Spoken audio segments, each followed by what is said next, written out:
Olá pessoal, tudo bem? Professor Rogério. Na aula de hoje a gente então vai fazer uma discussão sobre o texto 2, que foi enviado na semana 14, ali, dia 9, na semana passada. E há algumas questões do texto que a gente precisa estar trabalhando, principalmente sobre a perspectiva política, né, do pensamento político na história. A gente vai ver aqui algumas características. Deixa eu abrir a janela aqui, acho que vai ajudar a gente a fazer a discussão. Será que abriu aí para vocês? Creio eu que sim. Vamos lá. Então, o pensamento político grego. A gente vai ver que essa perspectiva, né, da Grécia em si, da filosofia política grega, né, tinha como característica tematizar a política, né? Era comum aquele modelo grego em que as pessoas participavam ativamente das decisões políticas em praça pública, né? Então, vários filósofos contribuíram com as suas ideias para, ao mesmo tempo, pensar como a política deveria ser. Isso é interessante porque Platão, Aristóteles, a gente vai ver, eles tinham um olhar, né, sobre a política. Vamos falar do Platão. O Platão, ele dizia que algumas pessoas deveriam governar, porque elas teriam, por essência, a capacidade disso. Quer dizer, né, só os verdadeiramente preparados e capacitados deveriam assumir a chefia, né, o governo da cidade. Platão, então, ele achava, né, que os filósofos, os praticantes de filosofia, por ter um princípio racional, né, não seriam levados pela emoção e tal, seriam os mais capacitados. Claro que ele não está dando atribuição apenas aos filósofos, ele diz que todos podem ser filósofos. Então, os filósofos seriam os melhores governantes, porque por meio do exercício da razão poderiam contemplar a ideia de justiça e assim também governar justamente. O Aristóteles trata a ideia de bem comum. Ele já não vê alguém como capaz de poder governar, mas ele procura classificar as boas formas de governo, até porque ele diz que muitas delas podem ser corrompidas. O que torna um governo bom não é simplesmente o fato de ele ser composto por uma única ou várias pessoas, e nem a formação e capacitação daqueles que exercem o poder. O bom governo, essa pode ser a máxima lógica do Aristóteles, é o que visa realmente o bem comum. Independente de quem está no governo, tem que ter, né, essa preocupação com o bem comum, bem coletivo, até porque isso envolve a felicidade de todos os envolvidos. O mau governo, então, é aquele que se sobrepõe aos interesses da coletividade, pensa só em si e tal. Ele fala das formas de governo, a monarquia, a aristocracia, a república. É famoso uma afirmação do Aristóteles que ele utiliza, né, o homem é um animal político, por necessariamente nós vivemos em sociedade e essa necessidade de viver experiências juntos, né, torna até o fato da cidadania, né, a participação política, ela passa também por esse envolvimento com as questões sociais. Faz parte da nossa própria natureza estarmos juntos. Ele também definiu duas esferas, a pública e a privada, citou ali com relação à ideia ali, um pai exerce 4 tipos de poder: o econômico, paternal, marital, despótico. Os 3 últimos ali, paternal, marital, são assimétricos, exercidos de uma forma plena pelo pai de família sobre os outros, que, nesse caso, né, devem a ele obediência. O Aristóteles também trabalha essa ideia de que não poderia haver continuidade da esfera privada para a esfera pública por um motivo simples. Em caso os pais de família exercem o poder sobre desiguais, porque, né, tem lá filhos, mulher, como o exemplo dos escravos na época.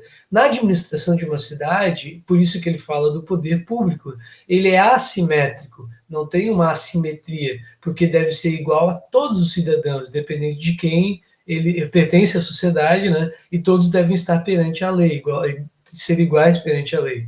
O bem viver consiste na felicidade, segundo ele, né, na privada, vida de cada um, mas também na pública, na vida pública em sociedade. A fonte dessas duas, passei para frente aqui, desculpa, a fonte dessas duas visões, né, é a felicidade. A fonte da vida ativa dessas duas felicidades, seja da privada e da pública, né, é uma vida ativa, porque a vida ativa, a vida feliz, é aquela em que, então, faz com que as pessoas vivam, participem da cidade e também contemplem a ideia de sabedoria. Ó, a atividade política é uma atividade contemplativa, inclusive a própria filosofia pode contribuir para isso. Bem, vamos dar sequência. Então, houve uma transformação desse pensamento político. A gente pode perceber aqui na Idade Média, né, que houve toda uma perspectiva do poder, muitas vezes espiritual, como no exemplo, a gente pode citar aqui o exemplo da Cidade de Deus, uma obra do Santo Agostinho, que ele fala dessa ideia de que o homem precisa se aproximar de Deus. Meio que tudo na Idade Média estava voltado ao teocentrismo, né, Deus como centro de tudo. E o poder divino estava superior ao poder material, né? E propriamente os reis, né, usavam o argumento de que Deus estava dando o poder a eles.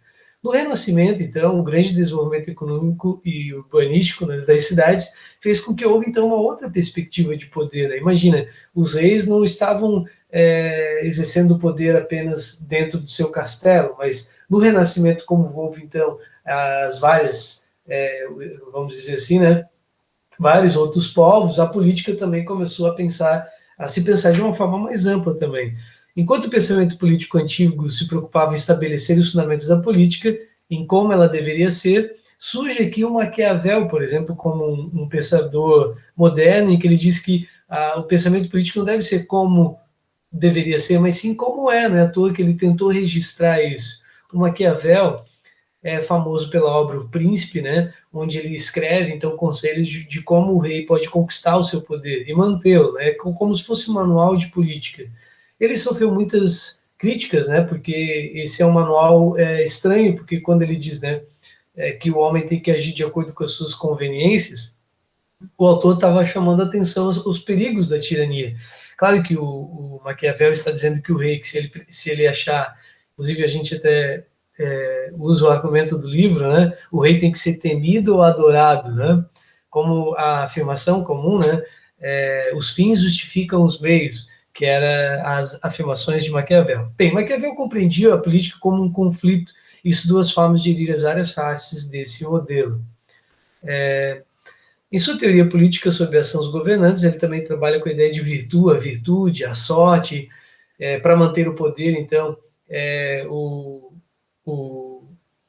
aquele que for assumir, né, tem que agir com fortuna, o conjunto de tudo que acontece com os seres humanos. O bom governante é aquele, então, que consegue agir em situações conflituosas, segundo ele. Essa ideia do sentido pejorativo aqui do Maquiavel, né, realmente por considerá-lo como a ideia de que uma pessoa maquiavélica é aquela que pode ser baixa, né, usar de artifícios de algum instrumento para poder se beneficiar, né? Como essa ideia de que se o rei, para ele manter no poder, se ele tiver que matar, ele tem que matar, recai a perspectiva do Maquiavel, né, para justificar que o rei vai ter que agir de acordo com as suas conveniências. Só que ele não estava dizendo que o rei tinha que ser assim, né, ele estava afirmando que em muitas situações o rei agia assim. Essa era a interpretação do Maquiavel. O discurso sobre a opressão, o último autor aqui, que é o Labouyette, o Etienne de Labouyette, ele traz uma perspectiva interessante, olha só, o que faz com que alguém se sinta dominado, então, né? Ele até se pergunta sobre a servidão voluntária, por exemplo, né? O que faz com que alguém se sinta dominado por outra pessoa, se submeta, como ele diz, à ideia de alguém, de uma pessoa, de um soberano. Ele fala que nem a covardia pode explicar isso. Ó. A servidão voluntária, segundo ele, é um vício inominável, não tem nem como nominar isso, porque ele não tem, até ele explica, né, que entender que você está submetido ao chicote de alguém, até entendo. Mas agora, toda uma população, como ela pode se sujeitar ao domínio de um tirano, né? O que sustenta o tirano não seria sua própria autoridade, mas a entrega dos súditos. Ó, a dominação seria possível com a participação direta também dos próprios dominados. Ele vai estar falando aqui das raízes da servidão voluntária, tem a ver com o costume, muitas vezes, a gente até se pergunta o que faz com que haja, então, essa covardia. Bem, há algumas redes do poder faz com que a gente se pergunte, o que faz com que alguém se deixe dominar por outra pessoa. Ó, com essa concepção, Laboete subverteu a teoria clássica do poder e apresentou ideias semelhantes a que o Foucault já afirmava ali sobre os micropoderes, né, para justificar a ideia de que há pequenos poderes que fazem com que o tirano, né, aquele que está no poder, mantenha esse poder, porque as pessoas se sujeitam a essa dominação. Ó, no âmbito do poder, a amizade, segundo ele, é impossível, pois ali impera o ódio, o interesse e a conspiração. A amizade, para ele, é a principal inimiga da tirania, porque se a gente for ver, né, o tirano, por isso a ideia lá de que ele tem que ser temido, né? Ele não vai muitas vezes agir como um amigo, né? E a gente tem que reconhecer isso nas nossas relações sociais também, né? Quando envolvem questões de poder, nas organizações políticas é isso, né? Que acontece na prática. A amizade, então, é o principal inimigo, a principal inimiga da tirania. Ainda que o discurso de Laboete tenha sido escrito para criticar o poder tirano, ele representa uma concentração do poder que também vale para compreendermos outras organizações políticas, inclusive como a própria democracia, que a gente vai estar discutindo na sequência. Então, algumas questões aqui para o debate. Ó. Como Aristóteles defendia ali o bom governo? Apenas como reflexão, a gente não precisa responder. Explique por que o termo maquiavelismo ou maquiavélico, né, ganharam essa conotação pejorativa. E essa teoria que explica a crítica de Laboetier, né, à servidão voluntária. Eu trago uma última reflexão, então interprete a imagem abaixo. Olha ali que interessante, mostra aqui, não sei se vocês estão conseguindo enxergar, mas mostra um carrasco com um chicote na mão e várias pessoas submetidas a ele. De repente, uma delas se levanta e não concorda com com esse poder. E aí mais pessoas se sensibilizam e também agem como ele, resolvem não aceitar essa dominação. E no final mostra todos de pé, mostrando seu poder, e é claro, o próprio tirano, né, tendo que se sujeitar à grande maioria, porque realmente a grande maioria vence, né? Ok, pessoal, então vou finalizando por aqui. O tema ele é bem amplo, né? A gente está fazendo aqui essa discussão de acordo com o texto que foi enviado, as principais ideias. Se vocês tiverem alguma dúvida, alguma crítica, alguma sugestão, façam isso lá na plataforma. Eu estou à disposição. Ok? Um forte abraço e passar bem, pessoal. Tchau, tchau.